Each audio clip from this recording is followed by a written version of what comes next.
Yeah, I'm working on my car. I was talking a little video on it. Ready? Oh, I can see it down there. Yeah, that's the camera. Can I do it? Oh yeah, you want to look at some of the stuff and show people? Put it to the camera, they can see it. You can hold it up. There's the wheel. Say, everybody, here's the wheel. Right there. You see your hand? That's nice as well. And you painted blue? I painted it blue, yes. Did it paint it? That's painted orange, yes. Is this painted? Yep, it's all pretty much painted. It's almost ready to go together for the final time. Okay. Yeah. You didn't glue it. No, I haven't glued it yet. I will. Oh no! I can't do. No. With 2 tires on it. Yeah, we got 2 tires on it. No, it's not ready yet. It's One, almost two. ready. 1, 2. 1, 2, how many tires? 1, 2, 3, 4. 1, 2, 3, 4. 2 tires. Yeah, we got 4 tires there. And it's I can make a pizza. You're gonna make a pizza?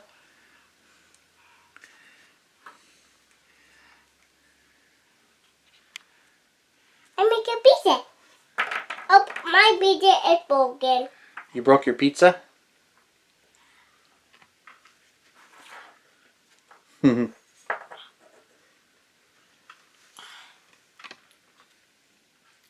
Double Y. The power doing. Uh-oh. It's down there now.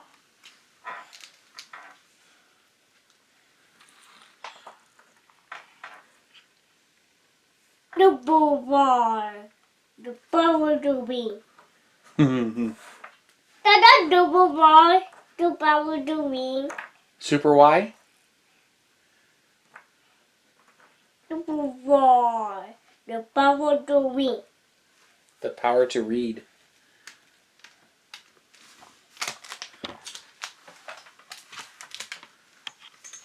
Ah! Yeah, I tripped over the cords.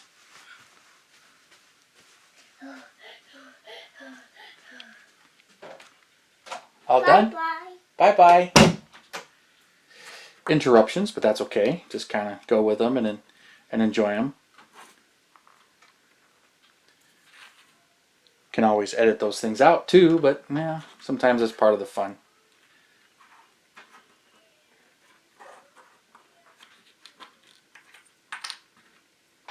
So get that all back to the visible in here. Well, hello model car fans. Welcome to the Muscle Car Modeler. My name is Revell, and today I'm just updating you on my build here of the AAR Cuda from Revell. This is the 1/24 scale, the 2007 edition. And so here's last time you saw it, it was painted, the decals were on, and I had just cleared it. So since then, I've been slowly working on it a little bit more, along with some other projects. But I masked off the body and I airbrushed the black out, the top of the fenders, and the grill. So the grill is airbrushed, the black, and then also the tail panel. So I airbrushed those. And a little trick of playing, so if you, it looks like it's showing pretty good there. You can see the shine on there.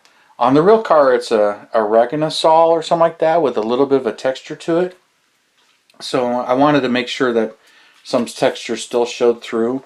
So to do that, I didn't thin my semi-gloss black, which is the testers, the semi-gloss black. I didn't thin it quite as much. It's just a little bit thicker, and then you drop the airbrush pressure just a little bit, or even if you pull the airbrush farther back and just let it mist on the final coat, it'll leave a texture, a little bit more of a texture. If you spray it on thick and heavy, it goes on wetter and will lay down smoother.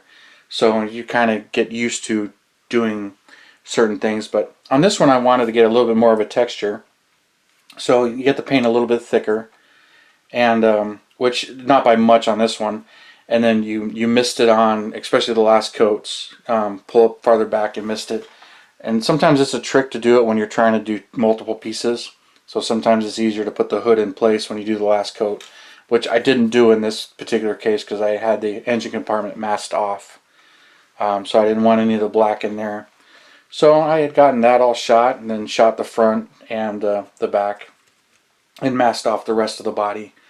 Which, you know, all that masking is time consuming, but that's why we mask. Then the inside, it's all brush painted for blacking it out. Oh, and for comparison, this right here is also the same semi-gloss black, but it's brush painted on.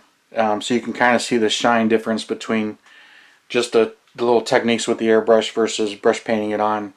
So you can see it right there.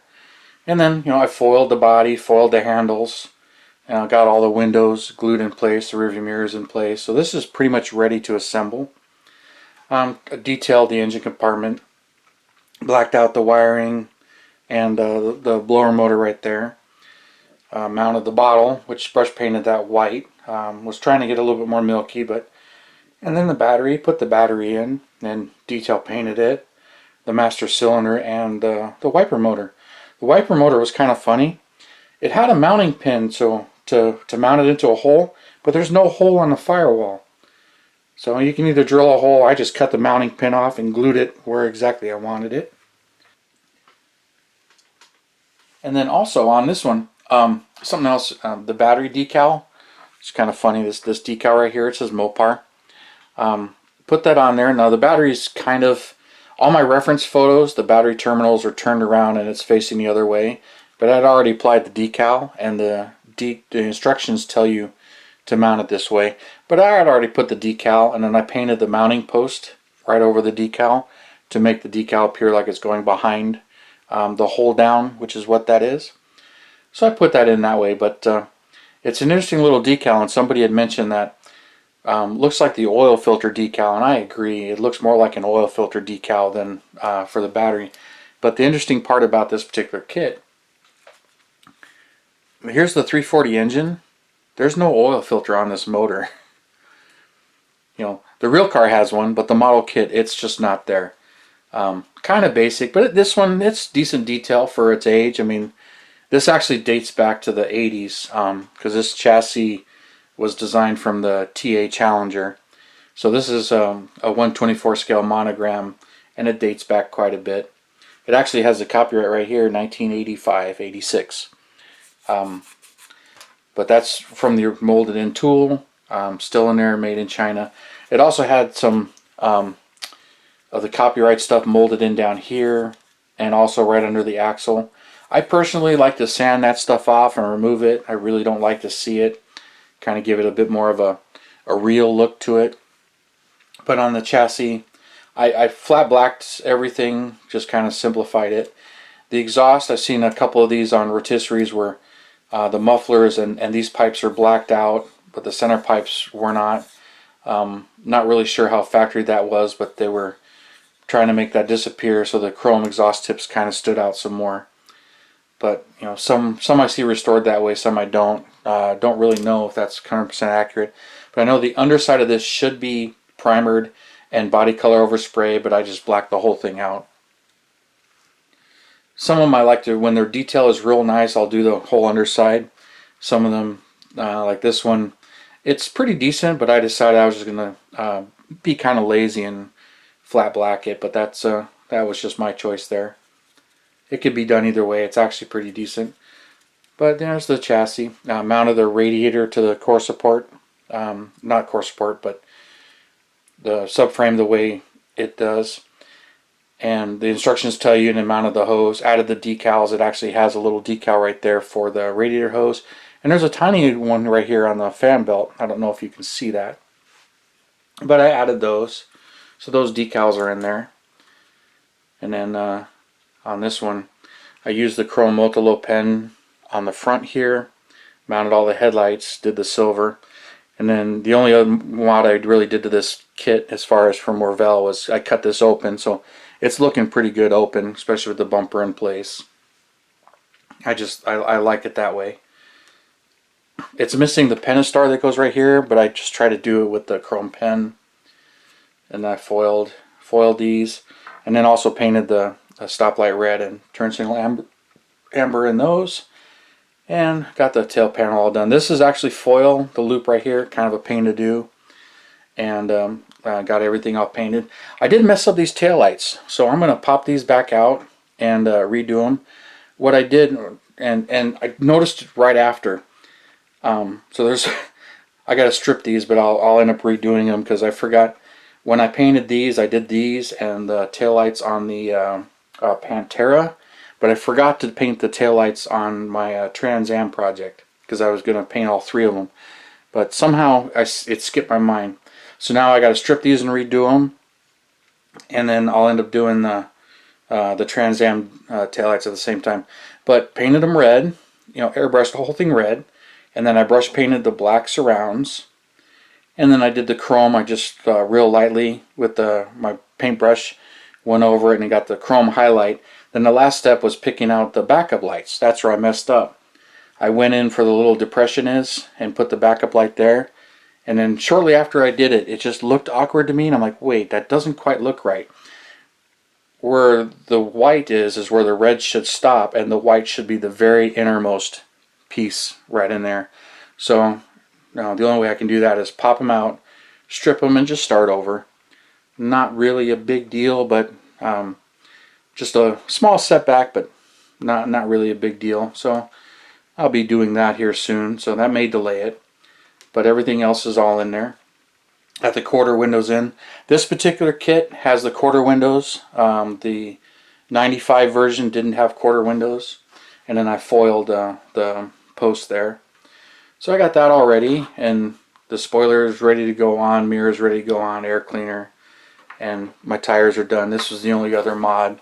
If you remember, I swapped out the stock tires that the kit came with that had no detail or smooth sides for a set that had the lettering, and then also had the staggered size. So now I got bigger rear tires in front, and they're from Revell kits, and they fit these wheels perfect.